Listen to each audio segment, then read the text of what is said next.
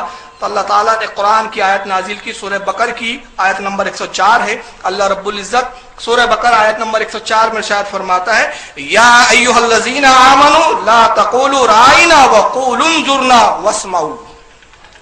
ایمان والو آج سے رائنا نہ کہا کرو، بلکہ اس کی جگہ کہو انظرنا. اللہ کے نبی ہم پہ نظر کرم کیجیے، ہم پر نظر کرم فرمائیے. اور پھر قرآن نے ان منافقین کا حال بتایا. تو صحابہ جو کہتے تھے وہ بھی وہی لفظ تھا، منافق جو کہتے تھے لفظ وہی تھا، مگر نیتوں میں فطور تھا. تو قرآن نے ان کو منافق کہا. خواجہ کے معنی اچھے بھی ہیں. یہاں سے قرآن کی اس آیت سے صاف سمجھ میں آ جاتا ہے کہ ان کے دلوں میں بزرگوں کا نہ ادب ہے اور نہ معاذ اللہ بزرگوں کی جو ہے تعظیم ہے.